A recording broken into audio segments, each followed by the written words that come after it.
Saudaraku sekalian, ada semacam kecemasan atau galau, kegusaran di dalam hati saya terhadap kenyataan keadaan jemaat Tuhan hari-hari ini. Tidak sedikit orang Kristen yang sudah merasa menjadi umat pilihan yang berada di jalan yang benar. Padahal belum tentu demikian.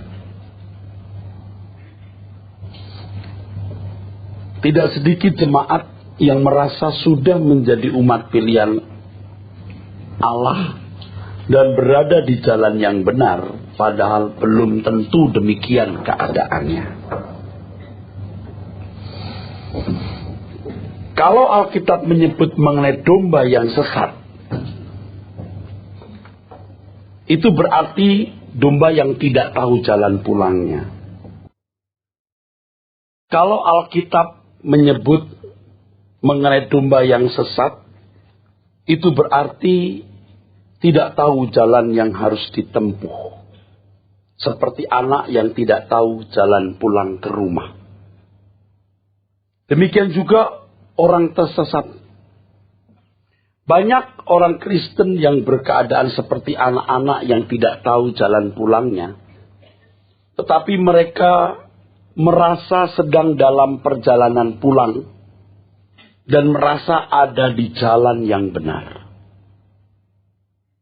Betapa menggusarkan ini. Betapa mencemaskan ini. Merasa ada dalam perjalanan pulang dan ada di jalan yang benar. Padahal tidak.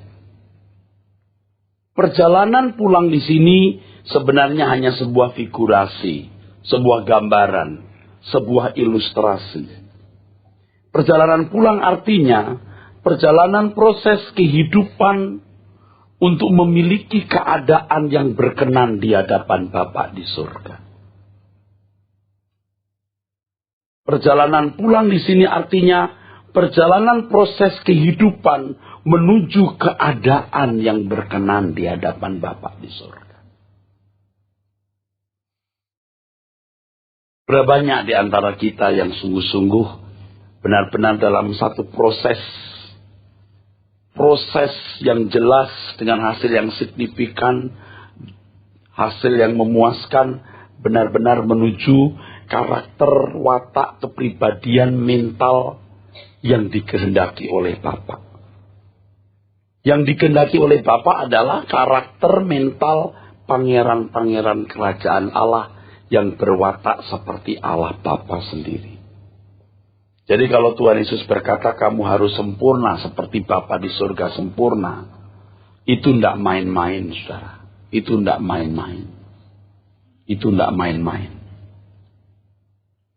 Itulah sebabnya kekristenan bukan agama tetapi jalan hidup. Christianity is not religion but the way of life. Saudara,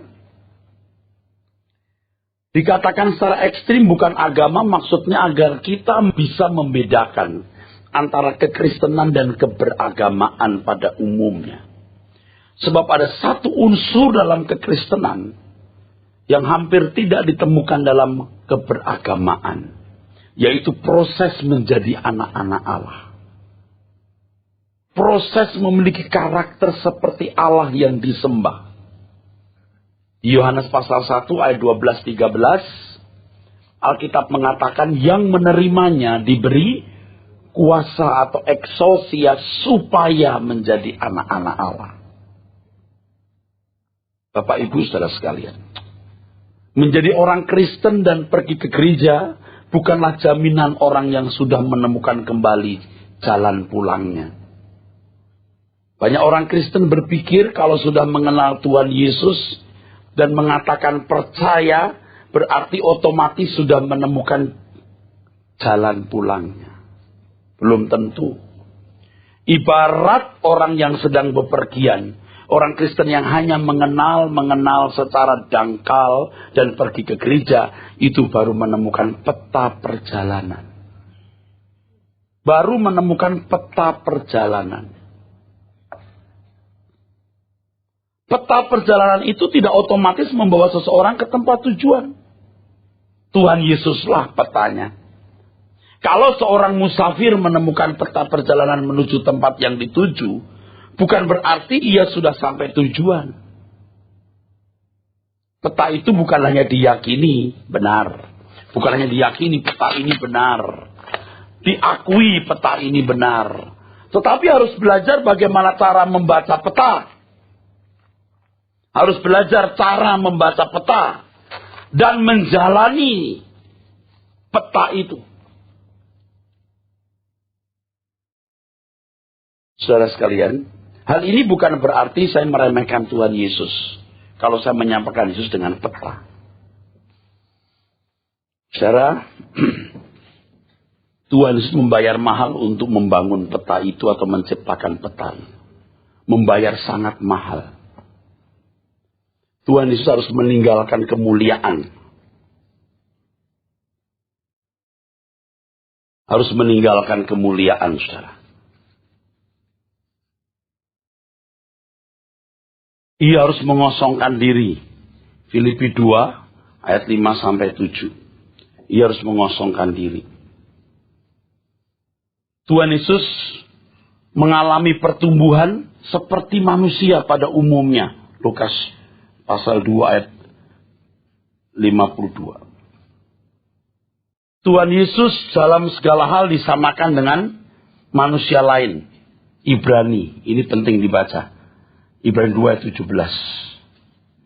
Mari kita lihat Ibrani 2 ayat 17.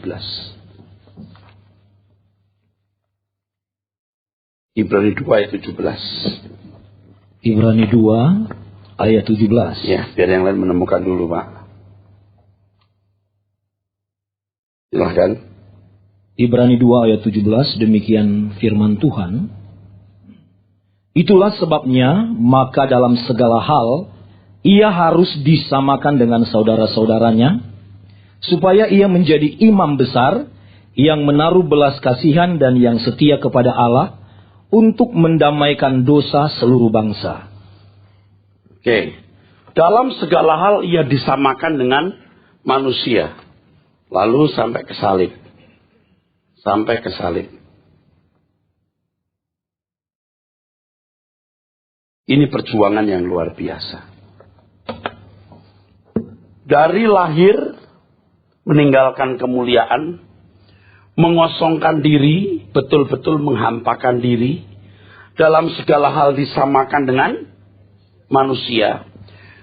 Dia bertumbuh seperti manusia lain, bukan bertumbuh secara ajaib, mengalami pencobaan, godaan, dan segala tantangan yang bisa menjatuhkannya dalam dosa. Tapi Tuhan Yesus telah menunjukkan perjalanan hidup sebagai pangeran kerajaan Allah. Itu petanya. Itu peta. Dia harus mengukir peta dalam hidup. Nah, oleh sebab itu kita jangan hanya melihat kematian Tuhan Yesus di kayu salib. Jangan hanya fokus ke sini. Memang ini puncak dari karya keselamatan Tuhan Yesus. Dengan kematian Tuhan Yesus di kayu salib, dosa kita bisa dihapus, hubungan yang putus dengan pencipta Sang Bapa bisa dihubungkan kembali. Dia membeli kita, ya, dengan harga yang lunas dibayar. Kita direbut dari tangan kuasa gelap, dipatahkannya kutuk dosa. Tetapi saudaraku sekalian, jangan hanya terpancang di sini. Tetapi lihatlah bagaimana Tuhan juga telah mengukir peta. Hidupnya itulah petanya. Inilah pangeran kerajaan Allah. Dan ingat tadi saya katakan, Christianity is not religion but the way of life. Dalam kekristenan yang penting, proses menjadi pangeran-pangeran kerajaan Allah. Bagaimana menjadi anak-anak Allah yang berwatak, bermental, berkarakter, berkepribadian seperti Allah Bapa. Petanya siapa? Tuhan Yesus. Petanya Tuhan Yesus. Kalau saya ilustrasikan kematian Tuhan Yesus ini, saudaraku sekalian, ini seperti uang pembayaran. Mau masuk sekolah, harus bayar uang muka. Ini tidak bisa kebayar sama siapa-siapa, oleh siapa-siapa. Only by grace, hanya karena anugerah. Sola gracia, hanya oleh Tuhan. Tuhan Yesus yang bisa bayar. Tapi kalau saudara masuk sekolah, dibayarin uang mukanya, tidak otomatis jadi sarjana. Tidak otomatis lulus. You perlu belajar. Tuhan Yesus bayar uang sekolahnya. Tetapi you harus belajar. Belajar apa? Kehidupan Tuhan Yesus yang menjadi apa tadi? Petanya. Jadi banyak orang yang tidak menyadari hal ini. Kalau kelas saya kebayangkan, kalau saya gambarkan sampai kelas 7, banyak orang yang dari usianya, ditinjau dari usianya sudah kelas 7. Tapi dilihat dari mentalnya kelas 2. Ini membuat kita yang di atas 50 tahun merasa harus punya sense of crisis. Mengejar ketinggalan saudara di sini. Jangan sombong.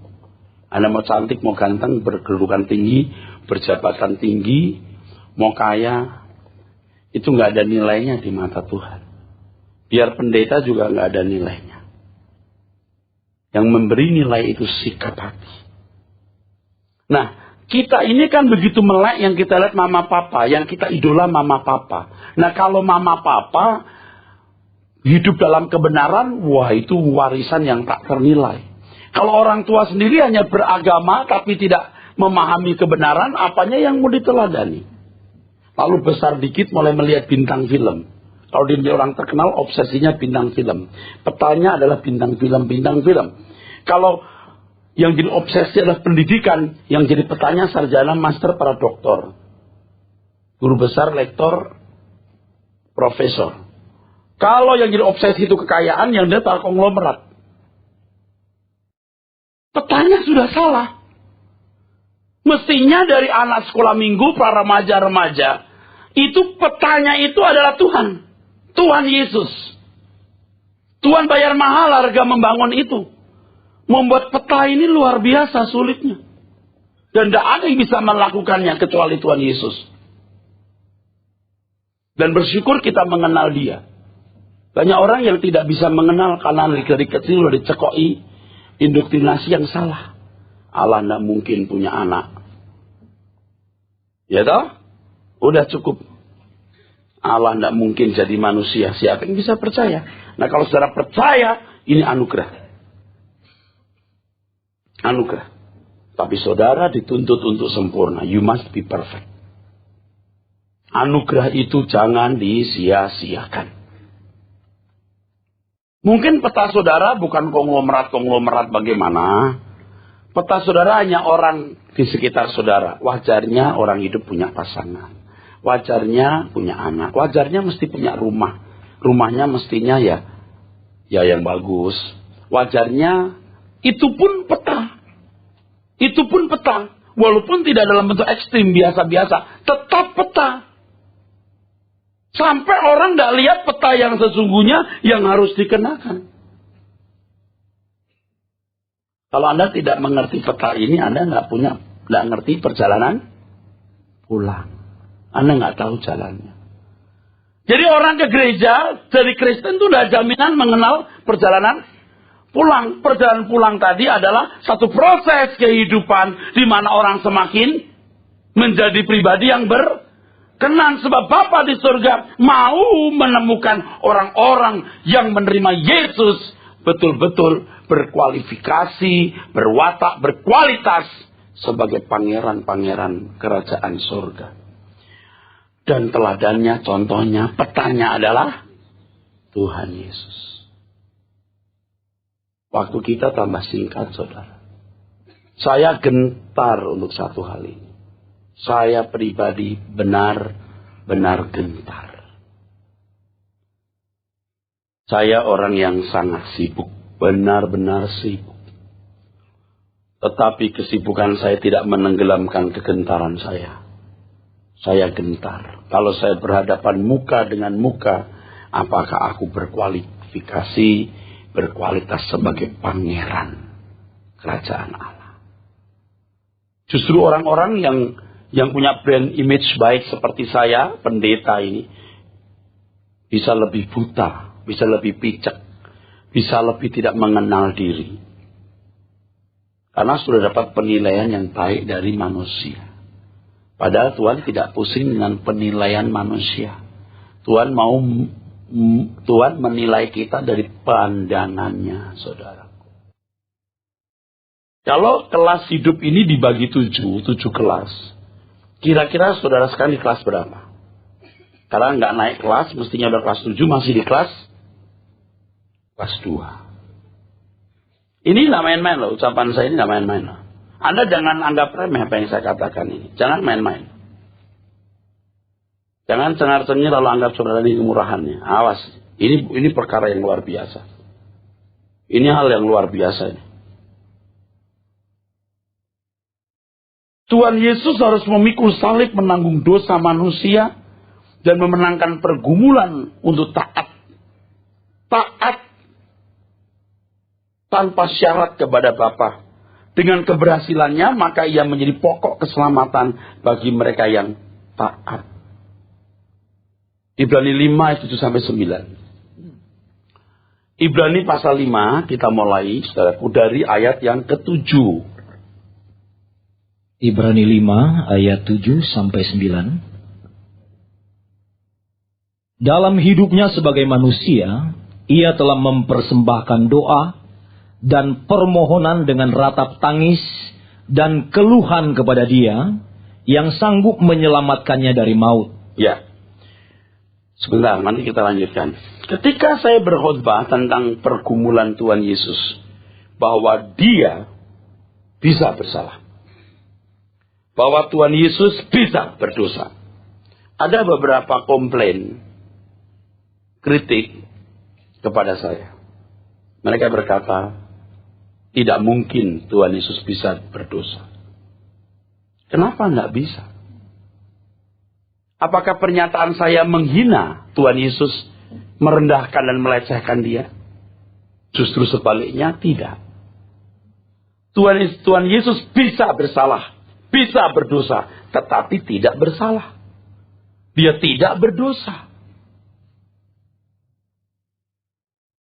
Kalau iblis tahu Tuhan Yesus tidak bisa berdosa, dia tidak akan mencobai beberapa kali. Tuhan Yesus tidak akan menaikkan doa dengan ratap tangis dan keluhan. Sementara dia meratap menangis, berseru kepada Dia yang bisa melepaskan dari maut. Lalu hati kecilnya berkata, alah, ntar juga saya menang ini, tidak mungkin kalah. Itu bukan Allah yang agung, itu Allah yang licik. Alkitab mengatakan dia sangat ketakutan ketika masuk taman Getsemani. Dan dia dalam kegentaran berkata, kalau boleh Bapa cawan ini lalu daripadaku. Nyaris dia menjadi pengecut, nyaris. Tetapi diakhiri dengan kalimat, bukan kehendakku yang jadi Bapa, kehendakmu lah. Cool. Nggak mungkin dia sandiwara. Mengukir peta ini penuh perjuangan. Anak tunggal ini kalau gagal, tidak ada anak lain. Ini pertaruhan yang luar biasa, saudaraku. Oleh sebab itu Alkitab berkata, dalam pergumulan kamu melawan dosa, kamu belum sampai mencucurkan darah. Jangan putus asa dalam melawan sinful nature, kodrat dosamu. Jangan kamu menyerah. Jangan punya mental block dan berkata, ya saya masih duniawi, gimana ya? Saya masih manusia yang penuh kelemahan kekurangan. Kapan Anda bisa keluar dari keadaan itu? Ayo, kalau salah bertobat minta ampun. Ayo bangkit lagi. The only what I have to follow Jesus. Satu-satunya dunia yang kumiliki adalah ikut Dia, ikut jejaknya. Mengukir peta ini luar biasa sulitnya. Belum sampai kita mencucurkan darah. Makanya ayo optimalkan semua potensi. Ayo. Jangan sampai kita merasa sedang dalam perjalanan pulang dan di jalan yang benar, tapi kita tidak pernah pulang. Alkitab mengatakan bahwa debu kembali ke tanah. Tapi roh kembali kepada penciptanya, pulang kepada penciptanya. Jangan sampai pulang ke tempat lain.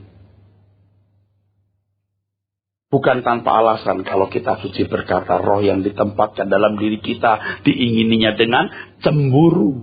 Maksudnya Bapa ingin roh itu kembali kepadanya.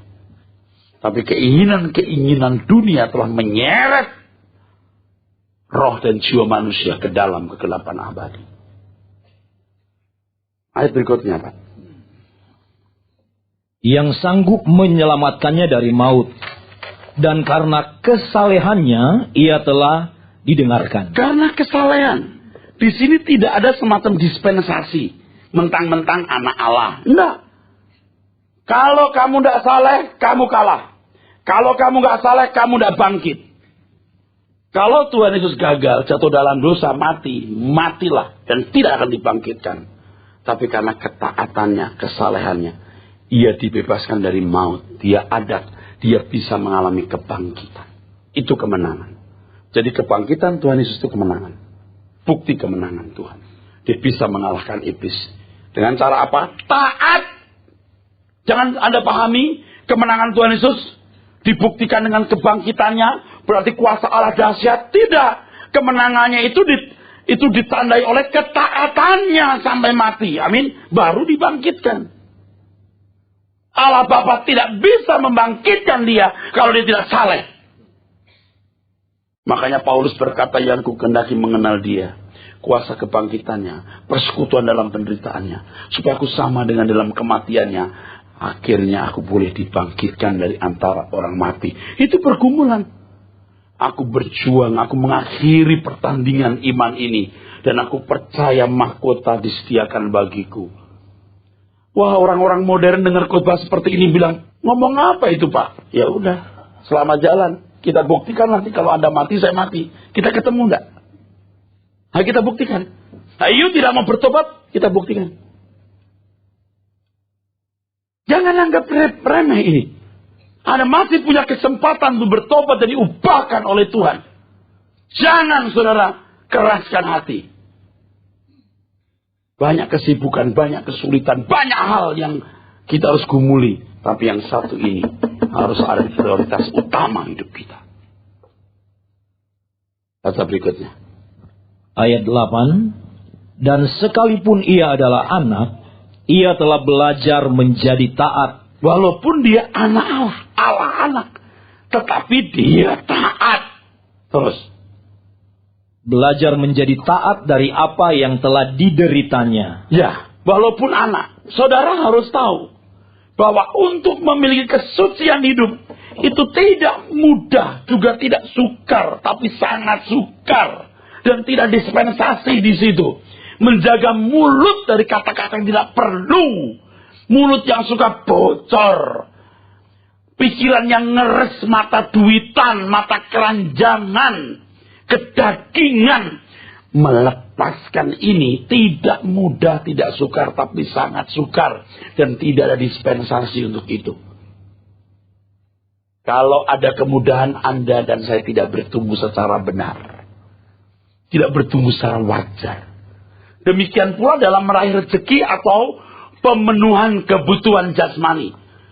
Banyak ajaran yang tidak alkitabiah dan yang mengesankan kalau orang Kristen cari rezeki lebih mudah.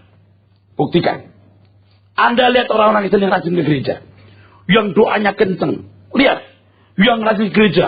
Doanya kenceng. Tapi tidak kerja keras. Tetap miskin. You buktikan. You lihat. Bukti yang lain. Negara-negara yang non-Kristen. Mayoritas tidak beragama. Tapi subur dan makmur. Saya nggak perlu sebutkan atau sebutkan. LLC apakah betul kenal Yesus? Mayoritasnya tidak. Komunisme ini Jepang kok maju, subur, negara berkembang. Tidak negara maju. Tanpa Tuhan, karena bertanggung jawab. Saya pernah ketemu pengusaha, dan itu bukan satu kali, yang berkata, saya malas terima pegawai orang Kristen. Tuh lihat. Ini ajaran yang salah sih. Yang dikesankan jadi Kristen itu nanti lebih lancar rezekinya. Ini benar-benar ngawur, saudaraku. Yang doanya agar rekening-rekeningmu diisi penuh-penuh. Itu mistik. Dompet semua akan dipenuhi lembaran-lembaran tapi dipadat-padatkan. Apa? Pada bon utang kali. Ini salah. Dan itu menyesatkan. Dan banyak ya ajaran seperti ini yang beredar. Itu merusak kinerja. Salah, saudaraku. Tuhan yang adil, Tuhan yang memberi kesempatan anak-anak Tuhan bergelut dengan kesulitan ekonomi, bergelut dengan kesulitan alam, supaya otot-ototnya, otot-otot mentalnya bertumbuh. Di situ yang benar. Juga dalam kesucian hidup. Pasti sudah diberkati. Bukan mudah-mudahan. Mudah-mudahan saya diberkati Tuhan. Tidak ada kata mudah-mudahan. Kalau engkau rajin bekerja, rajin jujur, hemat, giat, bisa dipercaya, bersosialisasi dengan baik, pasti diberkati. Itu pasti, nggak ada mudah-mudahan. Nggak usah minta berkat Tuhan, karena berkat telah Bapa sediakan setiap kita, dan kita tinggal meraih. Tapi nggak mudah, harus berjuang. Tapi Pak, kita harus berjuang, tapi juga berdoa. Maksud lo? Supaya dikasih, kurang ajar. Sebab yakin Tuhan sudah sediakan. Kita harus berjuang untuk itu. Amin. Tapi ada yang kedua, mental harus bagus. Harus bisa dipercayai Tuhan. Jangan banyak duit, kawin lagi. Oke? Ini rusak nih jadinya. Terus. Ayat 9. Dan sesudah ia mencapai kesempurnaannya, ia menjadi pokok keselamatan yang abadi bagi semua orang yang taat kepadanya. Setelah sempurna, dia baru jadi peta. Kalau Tuhan Yesus bininya 3. Ibu-ibu mau punya suami yang ikut Tuhan Yesus, ikuti jejaknya. Coba saya tanya. Kalau Tuhan Yesus tangannya berdarah membunuh orang, mau punya suami ikut Tuhan Yesus, ikuti jejaknya? Enggak. Tuhan Yesus tidak demikian. Sebagai manusia, dia menampilkan manusia yang sempurna, yang bisa menjadi teladan dan contoh. Jangan bilang begini, habis dia Allah sendiri, rohnya roh anak Allah, tetapi dalam segala hal dia disamakan, sehingga ia bisa menjadi contoh. Kalau dia bisa, kita juga bisa.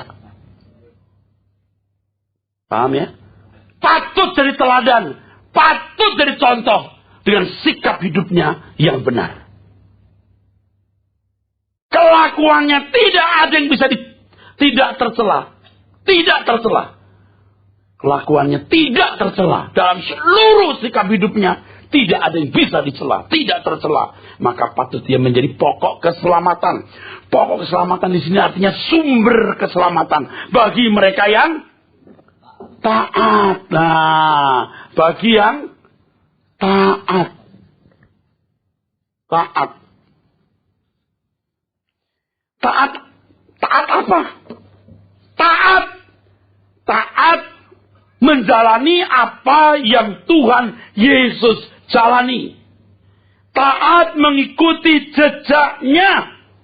Sebab dialah model yang harus kita turuti, saudaraku. Saya tanya, saudara sudah taat belum? Saudara punya peta yang Anda pelajari? Pelajari Tuhan Yesus punya kehidupan. Pelajari pengajarannya. Anda menemukan peta itu. Baru menemukan. Kalau di film-film petualang seperti film-filmnya Harrison Ford. Betul ya? Wah, menemukan peta harta karun itu bertaruh nyawa loh. Bertaruh nyawa. Mesti bayar harga mahal. Tapi kalaupun sudah menemukan masih harus membayar mahal untuk sampai ke tempat tujuan. Peta itu nggak bisa dibeli pakai duit.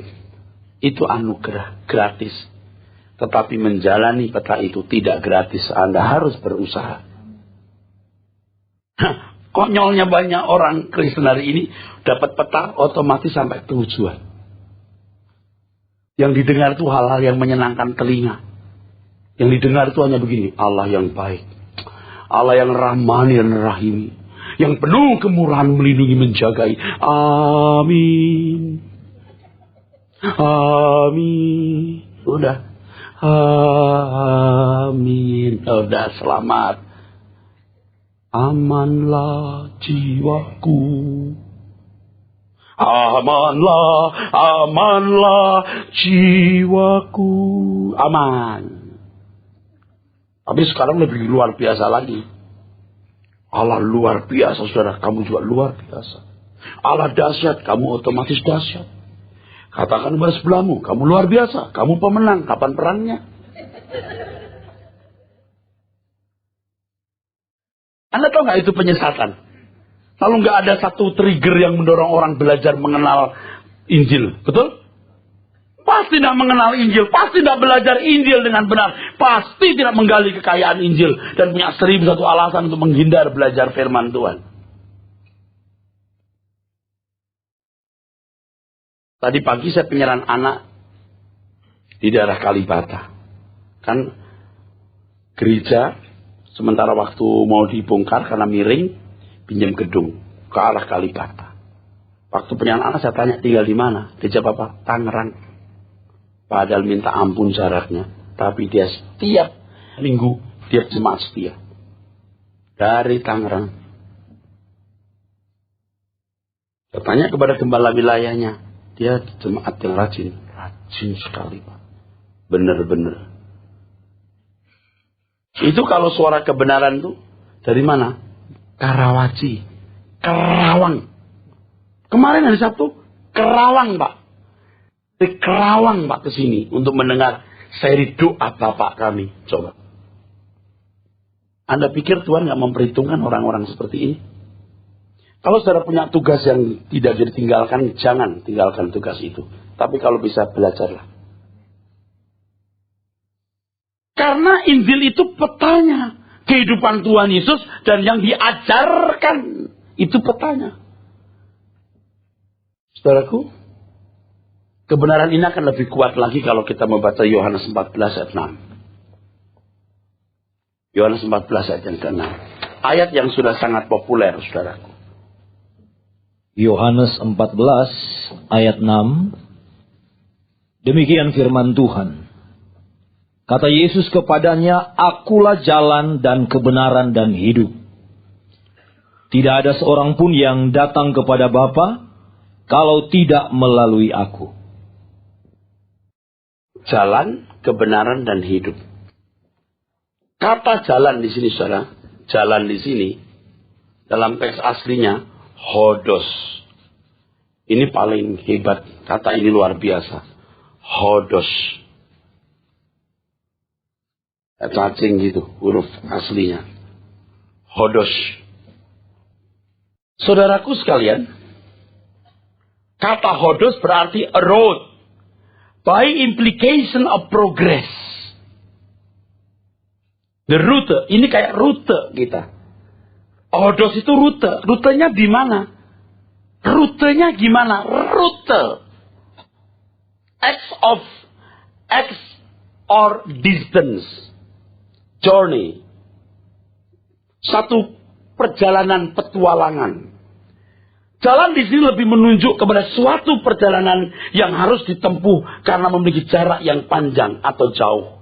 Karenanya untuk mencapai tujuan harus ada progres atau kemajuan bertahap perjalanan itu. Kata hodos ini luar biasa. Ini tidak otomatis membawa orang. Harus tahu rutenya. Rute ya. Bahasa Indonesia rute, betul? Ada rute. Ada rute. Hodos itu rute. Akulah rutenya. Tapi hebatnya tidak berhenti sampai di jalan. Tapi juga apa? Kebenaran. Kebenaran di sini dalam bahasa aslinya aletheia. Aletheia. Ini manual book. Anda jadi anak Tuhan, puji Tuhan. Lalu bagaimana menjalani hidup sebagai anak Tuhan? Belajar menjadi pangeran kerajaan surga. Ada manual booknya, Injil. Maka dikatakan Injil kuasa Allah yang menyelamatkan.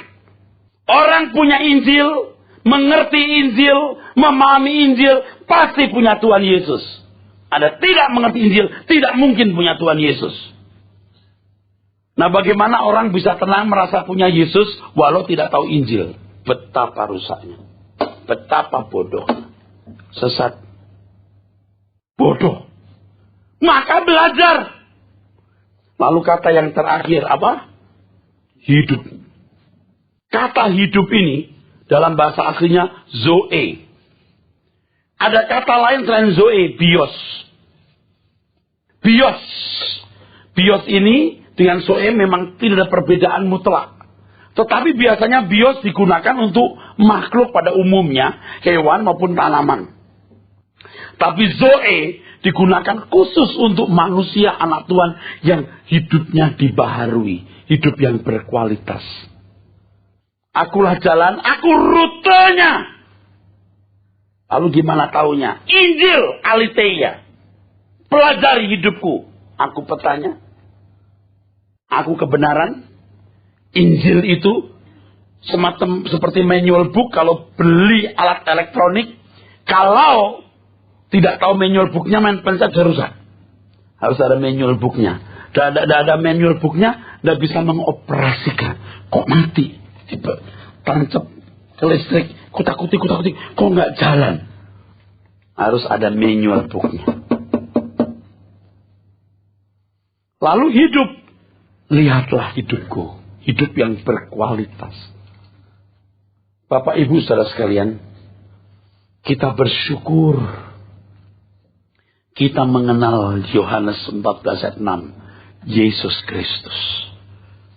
Sebenarnya, khotbah ini walaupun saya mulai dengan doa. Tuhan, minggu ini aku berkhotbah apa? Lalu saya diam, saya depan layar monitor. Ada keyboard untuk saya ketik. Saya sadar hari-hari ini ada sesuatu yang Tuhan munculkan. Berangkat dari satu lagu lama yang jarang dinyanyikan. Ya, ada satu lagu yang jarang dinyanyikan. Lagu itu muncul terngiang.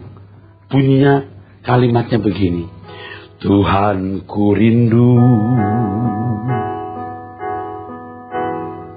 mengatakan padamu, Kaulah segalanya dalam hidupku, mengenal isi hatimu. Aku pun bersyukur. Nah, di sini kalimat di sini. Akulah putramu, putra raja. Kalau kita tenada ya menghadap Tuhan ya, doa kita, suara kita, pancaran kita melintasi langit-langit rumah kita, menembus langit-langit di atas horizon cakrawala kita, keluar dari solar system, ya, keluar dari tata surya kita, melintasi galaksi Bima Sakti, keluar di Bima Sakti, melintasi banyak galaksi, lalu sampai ke langit ketiga. Bukan tidak mungkin doa yang terus akan sampai di sana, lalu menghadap Bapa di surga. Akulah putramu, putra raja.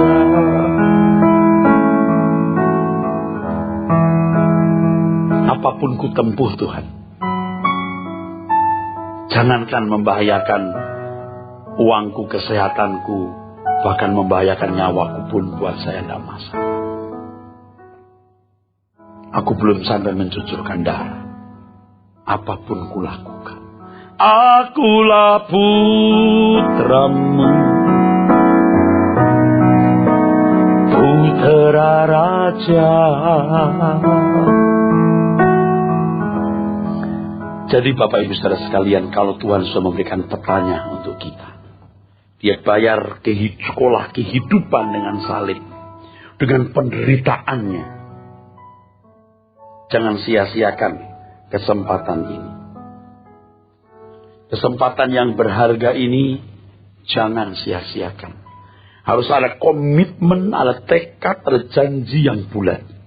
Aku mau Tuhan belajar petamu dan mengikuti jalanmu, supaya aku menemukan jalan pulangnya. Mari kita lihat di dalam Ibrani pasal 2 ayat 11. Ibrani 2 ayat 11. Sebab Ia yang menguduskan dan mereka yang dikuduskan, mereka semua berasal dari satu. Ya, ini kalimat menarik loh. Yang menguduskan dan dikuduskan berasal dari satu. Bapak Ibu Saudara sekalian, Allah Bapa di surga, ya, adalah Bapa kita, tapi juga Bapa Tuhan Yesus Kristus. Kita tidak mengatakan Yesus sama seperti kita, enggak. Dia adalah Allah, tetapi Dia adalah anak. Dari bibir Tuhan sendiri, Tuhan berkata, aku keluar dari Bapa. Dia ada sebelum segala sesuatu ini ada, praeksistensi. Bersama dengan Allah Bapa menciptakan bumi, dunia ini, saudaraku. Tapi Dia disebut sebagai anak tunggal. Ada dua jenis anak yang dimiliki Bapa di surga. Yang pertama anak tunggal. Inilah Tuhan Yesus. Tetapi juga ada anak yang lain. Anak-anak Allah. Inilah kita, saudara. Ini jatuh dalam dosa. Nah, anak tunggal Bapa ini yang menguduskan dan dikuduskan berasal dari satu. Maka dikatakan Allah Bapa itu Bapa segala roh. Ini diselamatkan oleh anak tunggal itu. Dia menjadi petanya. Supaya ini mencontoh. Kalau tidak pernah jadi manusia, apa yang dicontoh? Dia harus menjadi nol dulu. Jadi manusia, mengosongkan diri. Belajar hidup. Dikatakan belajar dari penderitaannya. Baru kita bisa mencontoh. Dan Bapak di surga bisa berkata, bisa, kamu bisa seperti dia. Bisa. Terus baca ayat berikutnya. Itulah sebabnya Ia tidak malu menyebut mereka saudara. Tidak malu. Maha pangeran itu ini. Kita pangeran-pangeran. Akulah putramu, putra raja. Kita ini diselamatkan jadi pangeran-pangeran. Maka harus mencontoh. Jadi jangan cukup puas dari orang Kristen ke gereja. Belum. Ayo kita belajar, saudaraku. Mumpung masih ada kesempatan. Amin.